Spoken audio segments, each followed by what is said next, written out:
Hey everybody, Cheryl here, and today I wanted to talk about when we get into those situations in the salon and we have a tendency to overthink our process or what we're about to do.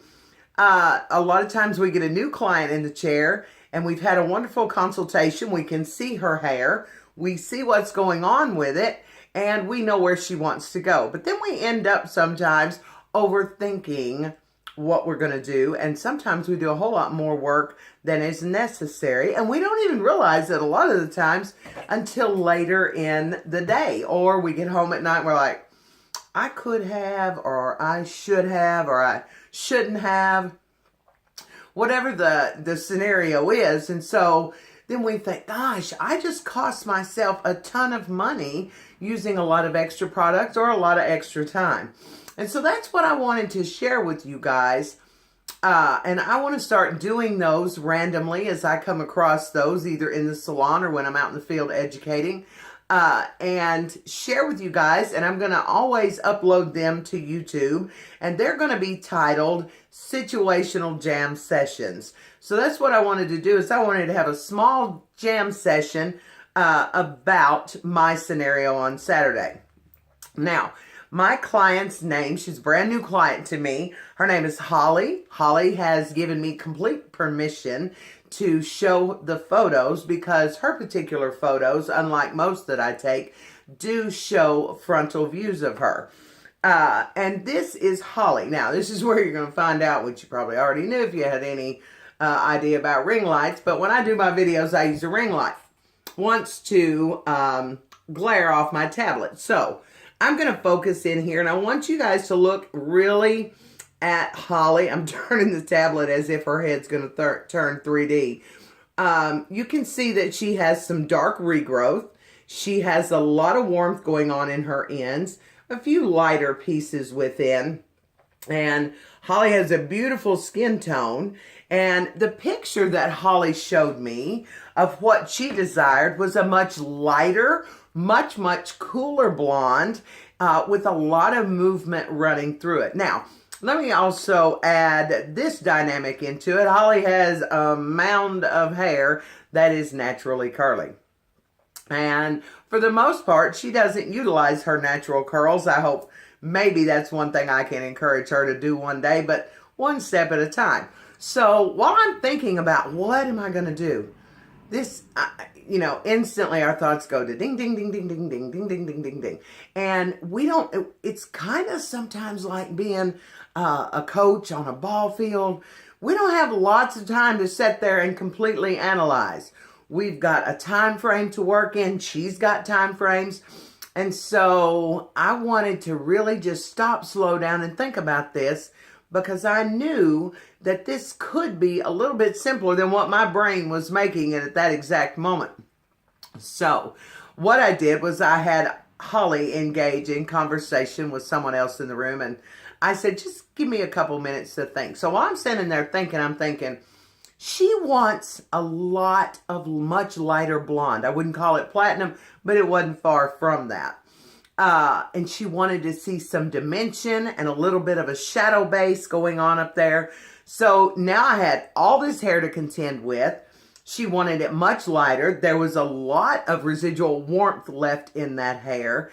And I wanted to keep the process simple and have amazing impact, because that's our goal every day. We want to make more money in less time with a greater impact for the client. So we also want to make sure we're not overusing products, using too much of them, and going way out of our way to get to a certain destination. Now, so what I decided to do with hers is I used Light Master with 40 volume and Bond Ultimate in my formula to protect the hair. And I did a heavy balayage from the occipital bone forward, using it free-handed. And I let it process in the open air. I didn't use any saran wrap or any foil, anything of that nature. And I wanted to get her hair very light, but I also knew, just like you knew from looking at that picture, there's still going to be a lot of warmth left in there. And I still had to contend with those level 4 regrowth. So, as I'm doing the balayage, and I already had an idea in my brain of where I was going to take this, and I thought, I need to slightly lift some of the rest of that out and cool it off some, and I wanted the shadow base to be a little bit lighter, but then there's that fear. If I lighten a level 4 very much at all, what's going to happen? I'm going to expose the natural underlying pigment. I'm going to create unwanted warmth for her and for me. So I let the Light Master formula process for a full 50 minutes. I shampooed it, damp dried it, and then I went back in with a product made by Matrix called Blur. Now, I'm going to speak to this for just a little bit of clarity. Yes, I do educate part-time for Matrix when I'm not behind the chair. Matrix knows I do these videos, and no, they do not pay me for those videos. This is to help you as a stylist slow down and think about what you're doing. And these happen to be the products that I used on Holly's hair. Now, Blur is a product that I didn't even know I needed as a stylist until I had it in my hand. It has the ability to lift and tone. Now, when I say lift, I want you to think in terms of lift. Now, there's the lift of standing on your tippy toes. That lifts your body up.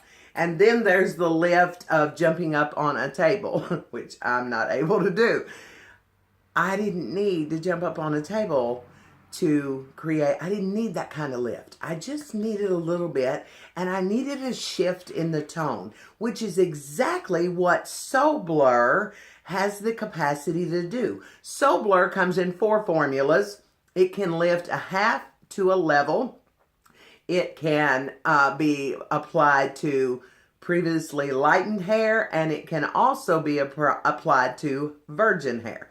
Now, it comes in 4 tones. It comes in mute. Oh, you can't see it for the glare. Okay. It comes in mute, and it's printing backwards. And then it comes in cool, warm, and brighten. So what's going to happen when I do this? So after I shampooed her hair, damp dried it, then I was able to take my Blur mute and Blur cool equal parts. I mixed them together with 20 volume, which by the way, it can be mixed with 10 and 20 volume. And I applied it to her hair from scalp to ends and let it process for 15 minutes. Now, I didn't do a lot of work on Holly's hair, notwithstanding the cut. And we won't talk about that during this video.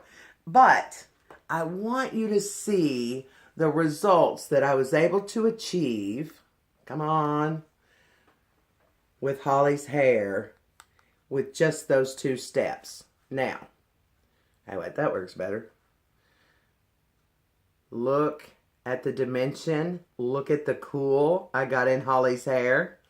Almost all of the residual warmth is completely gone.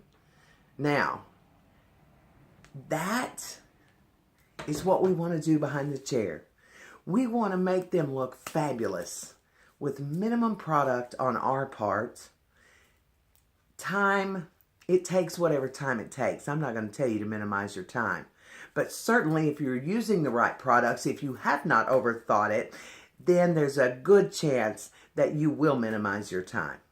So I want you to take and really stop and slow down and think about what you're doing, how you're going to create it, and what is the best route to get there. And be watching on my YouTube channel. It's under Cheryl Segraves, S-E-G-R-A-V as in victory E-S. Don't put an A at the first of the name because it won't get you there. And you can see my other work on Instagram at Color1Up. C-O-L-O-R, the number 1 and up. And continue to look on my YouTube channel for the series that I just started today with Holly's hair called Situational Jam. Hopefully helping each of you stylists prevent getting in a jam when it comes to coloring hair and working on our clients behind the chair. I hope everybody has a great day.